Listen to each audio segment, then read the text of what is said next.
이런 일이 있으면 안 되지만 운전을 이렇게 잘하고 가다가 접촉사고가 꽝 하고 났어요. 너무 놀라고 그렇게 크게 다치지 않아서 내가 먼저 전화를 누군가에게 합니다. 첫 번째 대상이 누굴까요? 남편한테 전화를 해봤어요. 그랬더니 남편이 일단 목소리를 딱 들었으니까 접촉사고가 났는데 전화를 했어. 그럼 일단 다친 거는 아니야. 그럼 정신은 분명하구나. 그러니까 갑자기 남편이 버럭하면서 아니 이걸 왜 나한테 연락을 해? 빨리 보험사에 연락하고 경찰에 연락을 해야지 라고 얘기하면서 전화를 뚝 끊는다 라고 할 때 이 부인의 심정이 어떨까요? 참 처참합니다. 내가 지금 결혼 생활을 지금 어떻게 하고 있는지를 볼 수 있는 좀 어떤 간단한 척도가 될지 모르겠습니다. 요즘 상담실에 젊은 분들 말고 중년 부부들도 이 부부 애착에 대한 이 갈증이 있어서 상담실을 찾는 경우가 많이 있어요. 가정 생활을 크게 4가지로 분류를 할 수 있어요. 일단 제일 첫 번째 뭐겠어요? 부모님 중심 가정 생활, 자녀 중심 가정이 있고 그 다음에 부부 중심 가정이 있겠고 그 다음에 하나 더 있습니다. 자기 중심 가정이 있어요. 이 자기 중심 가정이 뭘까요? 결혼은 했는데 싱글 라이프를 사시는 분들이 계세요. 이런 분들은 정말 자기 중심 가정이고 나머지 이 3가지를 봤을 때 여러분들이 부모님 세대를 보면서 익숙하게 여러분들이 접해온 것은 단연 부모님 중심 가정 생활이에요. 왜 그럴까요? 우리나라는 충효 사상이 굉장히 중요했던 나라예요. 나라에 충성하고 부모님께 효도를 해야 인간 다음으로 우리는 여겼던 게 있어요. 그래서 사실 제가 결혼했을 어떤 1990년에 제가 결혼했는데 그 시절만 해도 사실은 당연히 부모님 중심 가정이었고 어른들한테 무조건 예의를 갖춰야 되는 게 인간 다움이었어요. 그렇기 때문에 부모님 중심 가정을 유지하는 게 정상이었거든요. 그러면 어떻게 되는 건가요? 부부는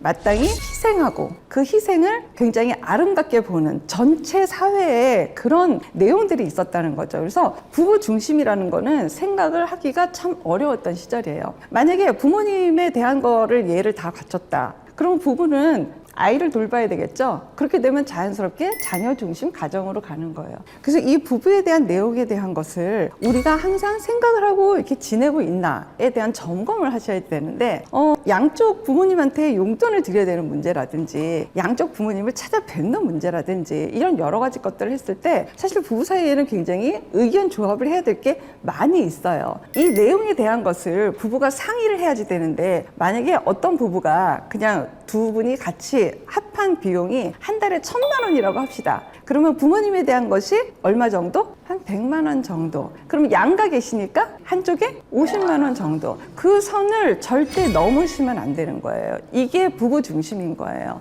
근데 부부 중심에 대한 내용을 자꾸 삭감시키면서 점점 줄여놓으면은 우리에 대한 비용이 남지가 않아요. 우리는 뭐 해야 돼요? 어쨌든 우리 생활도 해야 되겠지만 자녀가 있으면 자녀도 키워야지 되고 모든 것들을 다 부모님 쪽으로 돌릴 수는 없는 거예요. 그런데 이 젊은 세대부터 시작해서 우리 모두 다 어떻게 지금 이 내용이 구성되어 있냐면은 죄책감을 가져야 되는 걸로 구성이 되어 있어요. 너무 마음이 아파요. 그렇게 하지 않으면 내가 나쁜 사람이 되는 것 같아요. 그런 죄책감을 막 느끼는 것을 부부 애착이 어떻게 합니까? 서로를 위로해야 되는 게 부부 애착이에요. 여보, 아니야. 그렇지 않아. 요즘 전문가들도 다 나와서 얘기하는 게 그렇지 않다고 하잖아. 우리 형편에 이 상황에서는 우리는 100만 원 양가에 다 합해서 100만 원 이상은 도저히 할 수가 없어. 그러면 우리 생활은 할 수가 없는 거야. 여보, 괜찮아. 그거는 나쁜 게 아니야. 우리가 잘못하는 게 아니야. 이렇게 서로 위로하고 다독다독 할 수 있는 그 마음이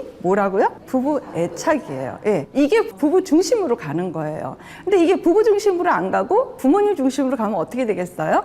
아니야. 나 괜찮아. 여행 가는 거 안 가도 괜찮고 옷 사는 거 경비 아껴도 괜찮아. 나 사실 뭐 사고 싶었는데 그거 안 사도 괜찮아. 대신에 이번에 어머니 좀 허리 아프시다고 하니까 어머니 이거 사드리자, 저거 사드리자, 용돈 좀 더 드리자. 이렇게 해서 뭔가 자꾸 부부에 대한 내용이 줄고 부모님에 대한 내용들이 자꾸 는다. 더 우리가 데이트하고 우리가 어디 가고 우리가 애들 데리고 수영장 가고 이런 것도 시간도 좀 쪼개서 부모님을 찾아뵙고 갈 때 항상 여행 갈 때 우리만 가면 나쁜 자식 아니야? 우리 그렇게 살면 안 되잖아. 그러니까 부모님 모시고 가자. 이렇게 모든 것들을 부모님에 대한 내용들로 다 배려를 하고 계속 이렇게 된다. 이렇게 되면 뭐라고요? 부모님 중심 가정이 된다고요.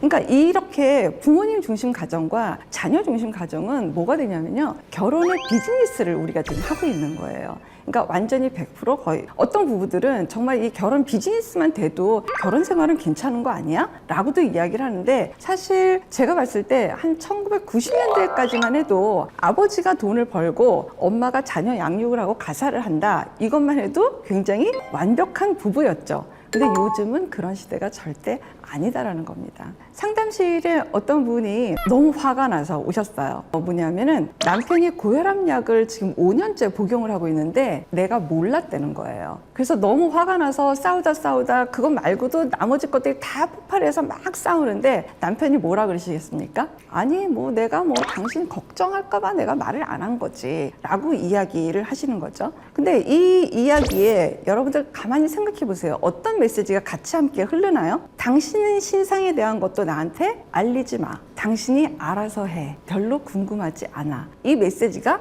함께 흐른다라는 거를 알고 계셔야지 돼요. 그러니까 무슨 소리예요? 삶을 함께 공유하지 않겠다라는 거죠. 그냥 비즈니스 생활하시는 건 마찬가지예요. 그냥 철저하게 기능적으로 살겠다라는 거죠. 특히 제가 이 사례를 든 거는 뭐냐면 사실 지금도 특히 남성분들은 자기 내용에 대해서 오픈하는 것을 그렇게 어릴 때부터 많이 격려받고 성장하지는 않았던 것 같아요. 남성분들 정말 마음이 힘들거든요. 진짜 짠해요. 그래서 상담실에서 뵙는 남성분들이 굉장히 고압적인 자세와 굉장히 씩씩한 척도 하고 그거 별거 아닌데 왜 문제 삼는지 모르겠다 막 이렇게 하시지만 점차 회의수가 진행이 되고 정말 그분들의 내면을 들여다보면 그러니까 그렇게 할 수 없었던, 다 표현하고 살 수 없었던, 그리고 그것이 남성다움인 것을 그냥 윗세대로부터 그냥 보고 롤모델처럼 그냥 받았던 거, 이런 것들이 내재되어 있는 남성분들을 정말 많이 만나 뵙는 것 같아요. 그래서 도와야 돼요. 남성분들도 도와야지 되고 여성분들 역시 우리가 원하는 거는 남녀가 함께 잘 살아가기 위해서 우리는 결혼도 선택하고 우리의 삶을 영위하는 거잖아요. 그래서 함께 잘 사는 방법을 더 생각하기 위해서라도 정말 나는 내 삶을 사는데 결혼을 선택할 거야.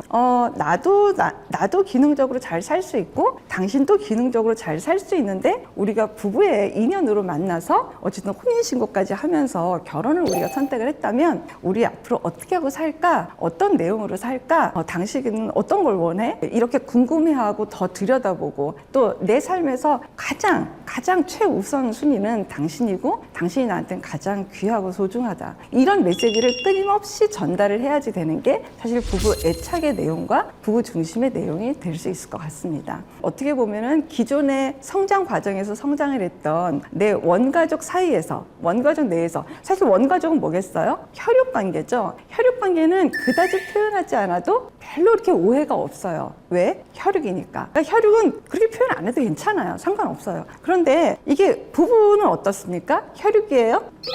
철저한 남녀 관계예요. 우리는 혈육이 아닙니다. 혈육이 아니기 때문에 혈육에 해당하는, 그 피에 해당하는 정도의 표현을 농도 짙게 해줘야지 돼요. 반드시 전달을 해줘야 됩니다. 그 전달력을 받아야지만 저 사람한테 내가 귀하고 소중하구나, 나 중요하구나, 이런 뿌듯한 느낌이 들어가고 나 제일 친한 사람이 내 남편이구나, 내 아내구나, 이런 생각이 들어갈 때 우리는 가장 친한 내용과 우리의 어떤 부부 애착의 내용과 부부 중심의 내용을 갖고 결혼 생활을 잘 하실 수 있을 것 같습니다. 제가 눈만 뜨면 어떻게 하면 이 시대의 이 젊은이들을 잘 안정되게 결혼을 할 수 있도록 도울 수 있을까? 이게 결혼이 잘못된 게 아니라 이게 지금 사람들의 어떤 마음을 이 마음을 어떻게 먹고 그걸 결심하고 의지를 내느냐, 이것이 잘못된 거지 사실 결혼이 잘못된 건 아니거든요. 이 오해를 어떻게 풀까? 사실 이 결혼에 대한 마음이 있어도 어떤 두려움 때문에 시작도 못하는 젊은이들을 참 많이 보면은 정말 가슴이 메어지거든요. 모든 핵심은 부부 애착에 있다는 말씀을 꼭 드리고 싶습니다. 제가 슬로건을 하나 만든 게 있어요. 건강한 부부 애착이 나라를 살립니다. 이것이 제 슬로건입니다. 여러분들 경청해 주셔서 감사합니다. 고맙습니다.